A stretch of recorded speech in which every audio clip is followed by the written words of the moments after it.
Welcome back, y'all. There was a story that was told to me once before. If you have it was two people basically in a boat or a canoe, whichever one, and going along about their business, and because they're on opposite sides of the canoe or whatever, the guy has his stuff over on the canoe, the guy has other stuff on the canoe. He feels as though one guy on the other side of the canoe, he feels as though that I can do whatever I want to do on this side of the canoe because this is my side of the canoe, right? So if he wants to do certain things on this side of the canoe, he can do that. So the guy decides to be like, you know what? I'll drill a hole in the canoe because this is my side and I can do whatever I want to do, and it's not going to affect me. Now the other guy, he doesn't want to obviously doesn't want to do that or whatever, but he can't tell him what to do because this guy has his side of the canoe and he do whatever it is that he wants to do, and the guy does it, not knowing that well he knows, but because it's my side, I can do whatever I want and I don't care about anybody else. The ultimate selfishness, the ultimate selfish act. So I drill a hole, although it might be harder for the person on the other end, not harder. It'll take a little bit, but eventually it's going to take in water where the guy's drilling the hole at, and eventually the whole boat's going to sink. Saying all that to say, right? And that's, like I said, the ultimate selfish act.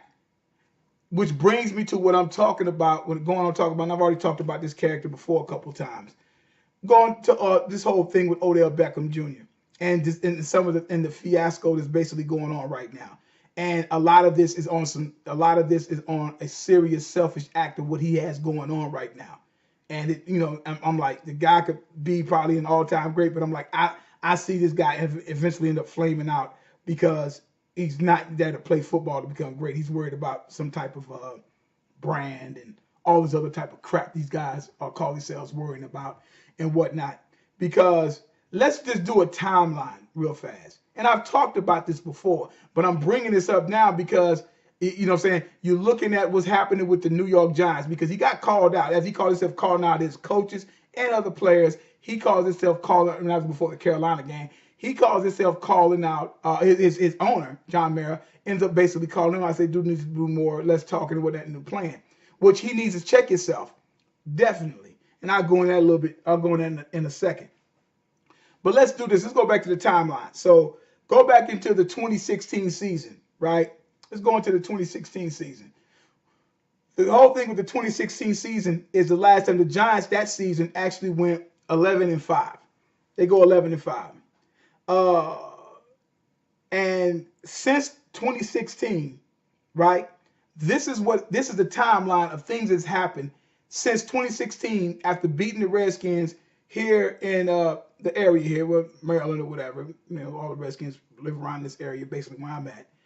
Uh, they go to Florida, hanging out with rappers on a boat, girls, this, that, and the other, blah, blah, blah. This is the first time that he's ever been in a playoff game against the Packers, right? Wild card. They get spanked 38-13. He gets targeted 11 times, 4 catches for 28 yards. I know a couple of times he had the alligator on him and he had a couple of drops, right? That's going into the 2017 season. He missed about a total of 12 to 13 games, around 12 games, with that of a broken ankle.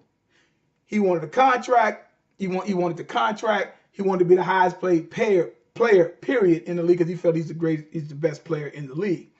Then there was, issue that he had. I think it was like I don't know if it was last summer. It might have been earlier part of this summer, I believe.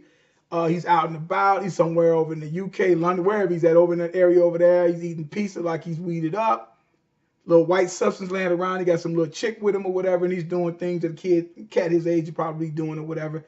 Not really a big deal, but not a good look when you're trying to be in contract negotiations.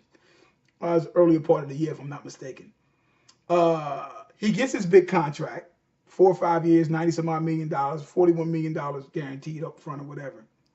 He throws his team up under the bus about how they're not winning or whatever, or he's not being utilized and all this, talking about the coaches and this, that, and the other, as well as Eli Manning. He just, like I said, got called out by his owner not too long ago, just a couple of days ago. Needs to start playing less, talking and whatnot.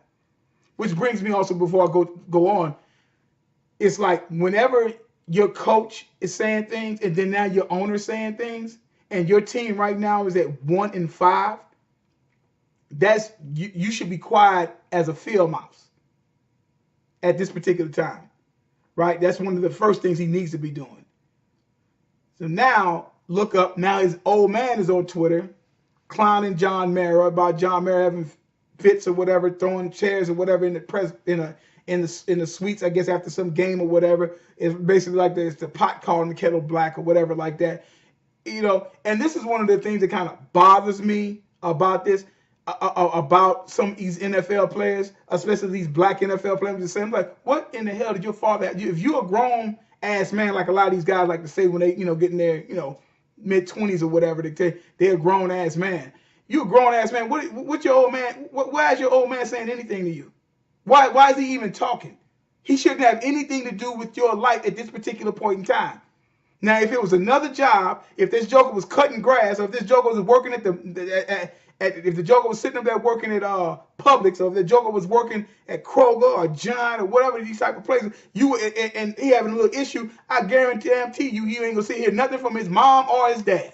Or if he was working any other job, but because it's the NFL and this old man played a little college ball and kind of wasted his career, so to speak, he looks up and all of a sudden his father got to say something about it. I don't ever see a lot of some of these players is getting benched. A lot of these white quarterbacks getting benched, getting talked about. I don't even hardly ever see anybody saying nothing about anything. These guys carry themselves a certain kind of way to where you're going to know they probably hurt and feel the same way, but they're going to carry themselves with a certain type of professionalism that a lot of these other cats don't have.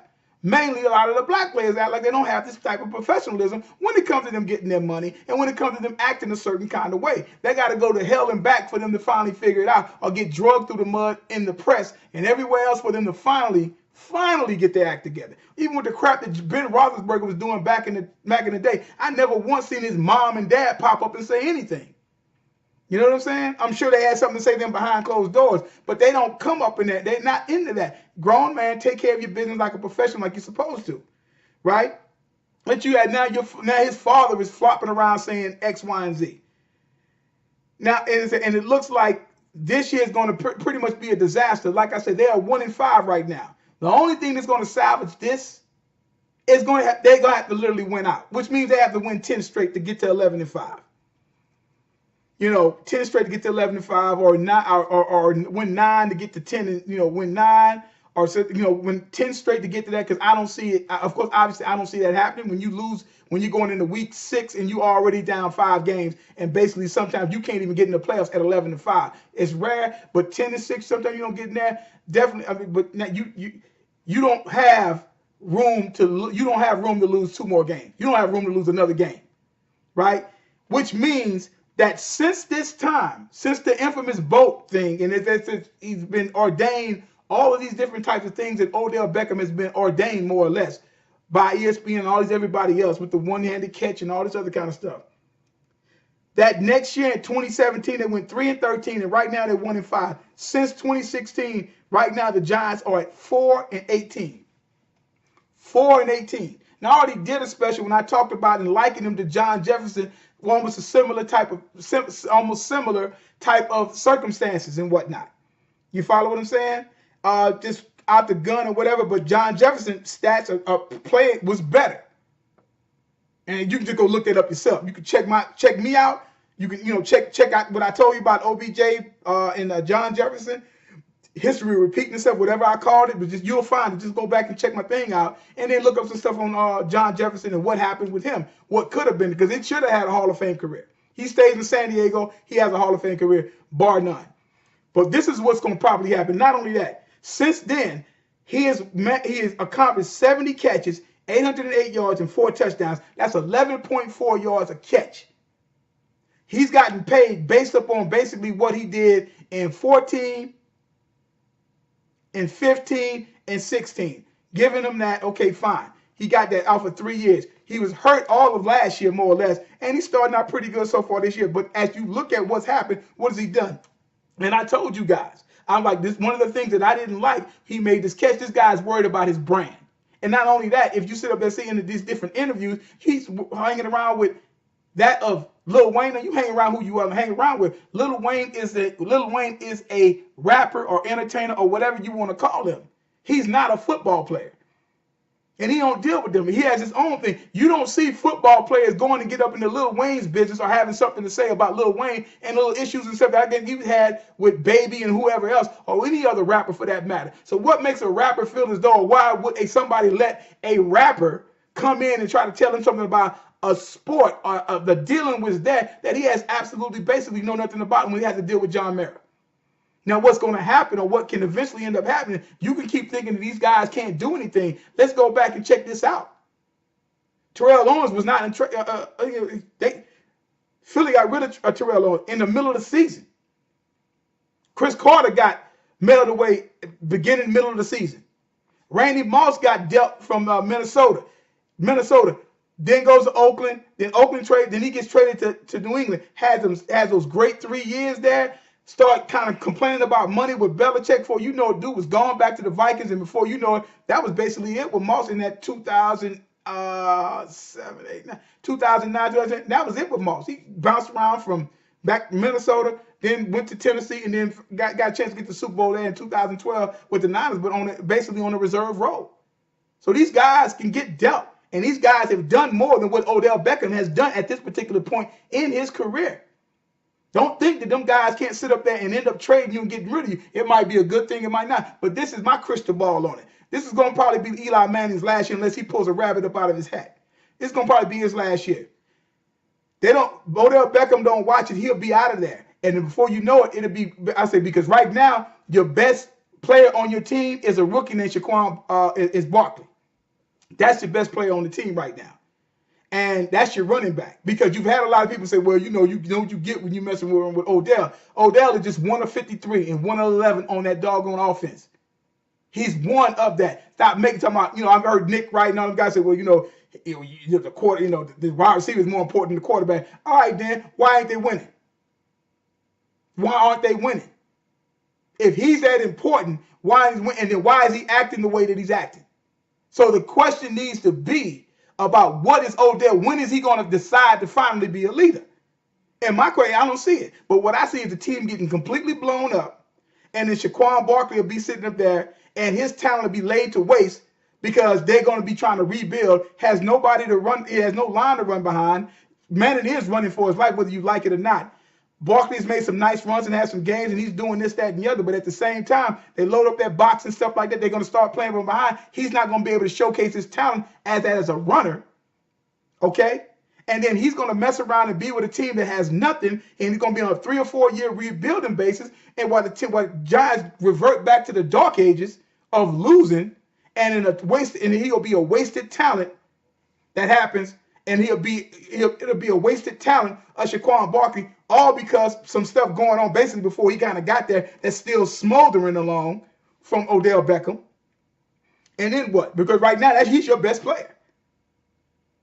You know what I'm saying? He's your best player as a rookie running back. But that's my point with this. That's the whole point. So the point is that somebody like that's going to end up causing that's going to cause issues, I think, with Shaquan. We've seen these things like this before.